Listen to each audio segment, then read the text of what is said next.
रहमतुल्लाहि व बरकातहू। जी वालेकुम सलाम व रहमतुल्लाहि व बरकातहू। किबला क्या हाल है शाह साहब? जी मेरे अल्लाह का बड़ा एहसान है किबला कारी साहब। काफी दिन हो गए, मैं भी मसरूफ था, आप भी काफी मसरूफ थे माशाल्लाह। तो नाज़रीन को आज काफी दिनों बाद तरह मुबारक जा रहे हैं। तो किबला आज मैं पूछा था, पाकिस्तान में खिलाफ बहुत आया, परेशानी की हालत है पूरे पाकिस्तान में, अजीब जी कैफियत है। तो इसके बारे आप जरा बताएं, इमदाद के बारे में कैसे पहुंच रही है इमदाद? बिस्मिल्लाहिर्रहमानिर्रहीम।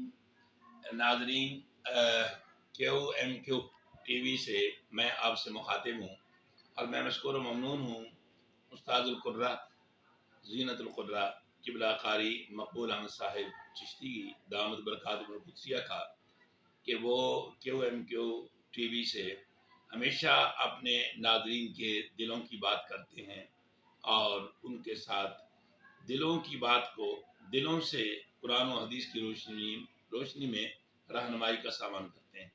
जहाँ तक किबला का सैलाब की बात है तो इसमें तो कोई शक नहीं कि अल्लाह ने कलाम मजीद फुरक़ान हमीद में सैलाब को अपना अज़ाब इरशाद फरमाया और 12वां सिपारा है, सूरह हूद है।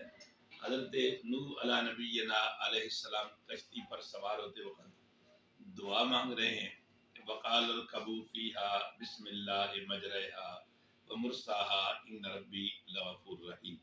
इस रुकू के अंदर नाज़रीन बाप और बेटे का मुकालमा है। बाप बेटे को बता रहा है कि सैलाब की सूरत में अल्लाह का बहुत बड़ा अजाब आ रहा है और तू उस तूफान के अंदर बह जाएगा और वही लोग बचेंगे जो इस अमन वाली कश्ती में सवार हो जाएंगे, तो तू भी इसमें सवार हो जा। तो उसने मजाक उड़ाते हुए कहा कि अब्बा, मैं ये देख इतने ऊंचे टीले पे पहाड़ पे खड़ा हूँ जिसका जूदी नाम था और मुझे तू डरा रहा है, खुद तू कच्ची लकड़ी के जुड़े हुए तख्तों वाली इस कश्ती पे बैठा हुआ है। तो जो जिस सैलाब की तुग़यानी से और उसकी तुंदो तेज लहरों और मौजों से तू मुझे डरा रहा है कि वो पहाड़ को तोड़ देगी, तो क्या वो तेरी कश्ती को नहीं तोड़ेगी? तो अल्लाह तबारक व तआला की गैरत मोहब्बत जो है, जो अपने महबूबों से और अपने नबियों से करता है, वो जोश में आई तो अल्लाह ने कहा लैसा मिन अहली, ऐ मेरे प्यारे नूह, ये तेरे अहल नहीं है, आप इसे दावत न दे। तो नाज़रीन, ये बात तो बड़ी तफसीलन और तवील है, यहाँ कहना इतना मकसूद है कि सैलाब एक अज़ाब है, बहुत बड़ा अज़ाब है और 3.5 करोड़ पाकिस्तानी जो देहाती आबादी है उस पर मुश्तमिल वो इस सैलाब से मुतासर है और 24 लाख से जायद फसलें एकड़ 24 लाख एकड़ से जायद फसलें नाजरीन तबाह हो गई हैं। वक्ती तौर पर मुझे बड़ा अफसोस हुआ जब एक कालम निगार ने लिखा कि क्या शहरों में हाजी और गुनाहों से पाक लोग बैठे हुए हैं, क्या वो बेचारे जो ज़मीन का सीना चीर कर रोटी रोजी का सामान करते हैं वही गुनहगार थे, उन्हीं पे अजाब आया?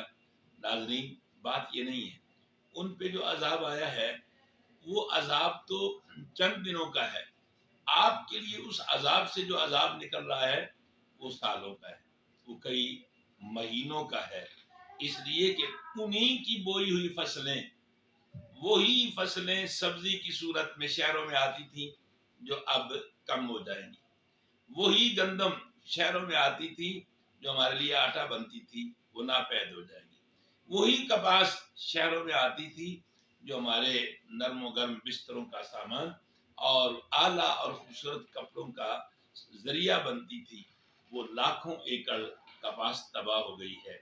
इसलिए अब कपड़ा महंगा होगा तो शहरी भी मुतासर होगा। आटा इस वक्त कराची और पेशावर के अंदर 2100-2200 रुपए का, बल्कि 3-3 हजार रुपए का तोड़ा बिक रहा है। अभी तो खुदा का शुक्र है कि पंजाब के अंदर 1200-1300 रुपए में तोड़ा का रिश्ता मिल रहा है।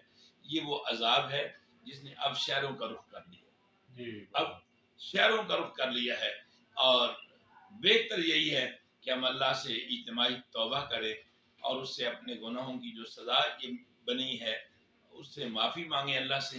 رب کائنات ہمارے گناہوں کو معاف فرما دے، اور آئندہ آنے والے عذابوں اور سیلابوں سے اللہ میرے اور آپ کے ملک کو محفوظ فرمائے، آمین۔ السلام علیکم۔